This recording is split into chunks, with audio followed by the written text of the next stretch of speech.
Olá, bem-vindos à nossa conversa de hoje. Vamos mergulhar num assunto que, olha, é essencial para a vida cristã: o fruto do Espírito. Olá, um tema fascinante mesmo. Aquela lista lá de Gálatas, sabe? Amor, alegria, paz, paciência, amabilidade, bondade, fidelidade. Mansidão de domínio próprio. Isso. Uma lista poderosa. Exato. E a ideia hoje é entender melhor de onde vem tudo isso, né? Como essas qualidades podem de fato aparecer na nossa vida. Porque assim, não é algo que a gente simplesmente decide ter e pronto. De jeito nenhum. É fundamental entender a origem. É o fruto do Espírito Santo. Vem dele, que é Deus habitando em nós. Hum. Como Jesus falou da videira e dos ramos, né? A gente precisa estar conectado nele para dar fruto. Exatamente essa imagem. E o contexto lá em Gálatas é super importante.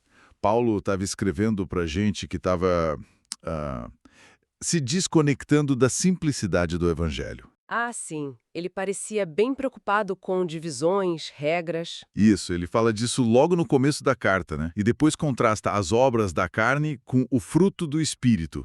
O fruto nasce quando a gente anda pelo Espírito, como ele diz. E o que significa exatamente esse andar pelo espírito? É só se esforçar mais? Não é bem esforço próprio. É mais sobre, tipo, uma cooperação. Se render à ação transformadora do Espírito em nós. Ou escolher conscientemente seguir a direção de Deus.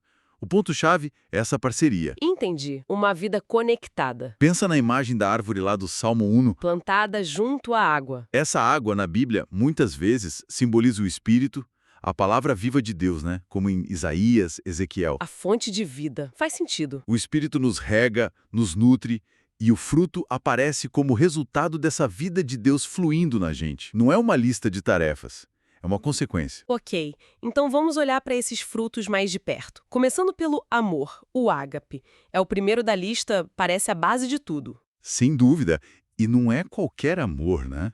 O ágape é aquele amor sacrificial, ativo, que busca o bem do outro acima de tudo. Tipo o que Paulo descreve em 1 Coríntios 13, paciente, bondoso, não se irrita fácil. Exatamente. É um amor que é ação, compromisso. E João deixa claro, vem de Deus, porque Deus é amor. Não é só um sentimento. Jesus foi o exemplo máximo disso, né? Até mesmo com os inimigos. Com certeza. E esse amor, quando a gente experimenta e vive, ele meio que transborda em alegria. Ah, a alegria, que não é só felicidade passageira, certo? Isso. É um contentamento mais profundo, sabe? Que pode existir mesmo no meio das dificuldades, como o Tiago fala. Uma alegria que vem da gratidão, da esperança firme em Deus. E essa alegria então leva à paz, a Irene. Exato. Uma paz que também não depende das circunstâncias. É tanto aquela tranquilidade interna que Jesus prometeu, tipo, a minha paz vos dou, quanto a busca ativa por harmonia nos relacionamentos. Reconciliação. Amor, alegria, paz. Uma sequência lógica, né?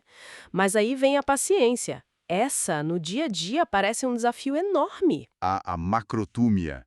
É fascinante que a palavra grega tem uma conexão com uma expressão hebraica, longo de narinas. Longo de narinas? O que isso quer dizer? Era um jeito de dizer lento para ira, como Deus é descrito lá em Êxodo, sabe? Lento para se irar, cheio de misericórdia. Uau!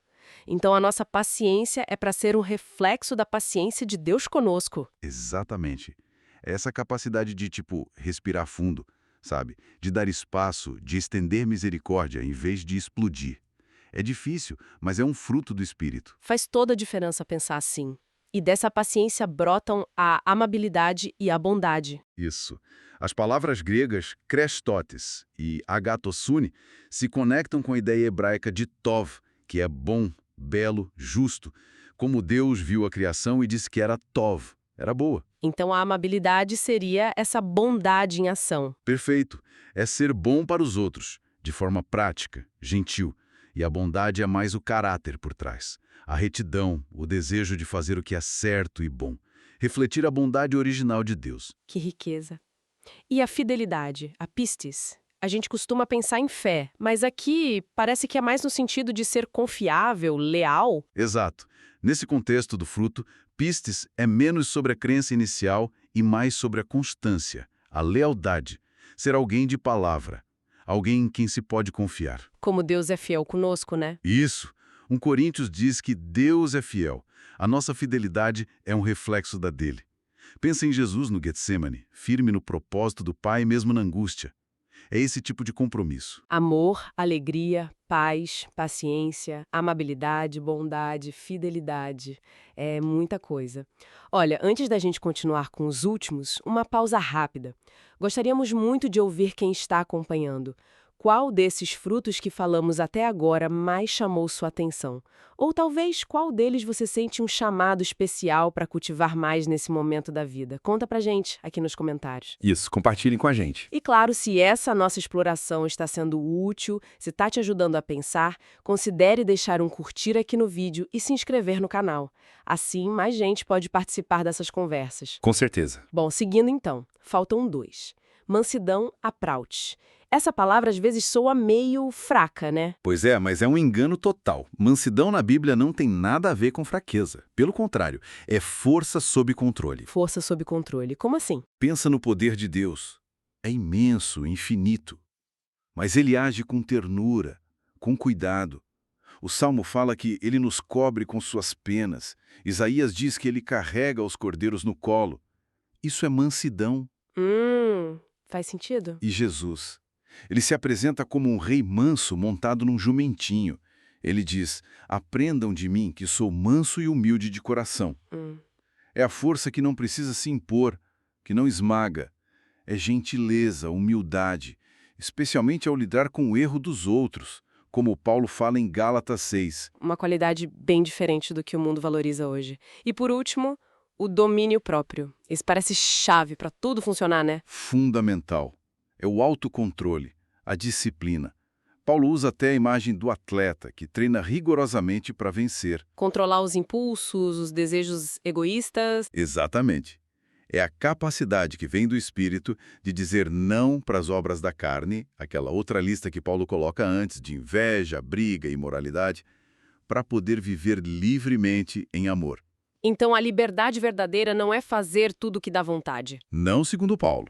A liberdade verdadeira é ser livre do domínio desses desejos egoístas para poder viver de acordo com o Espírito em amor, servindo uns aos outros. É uma liberdade para Deus e para o bem. Uau!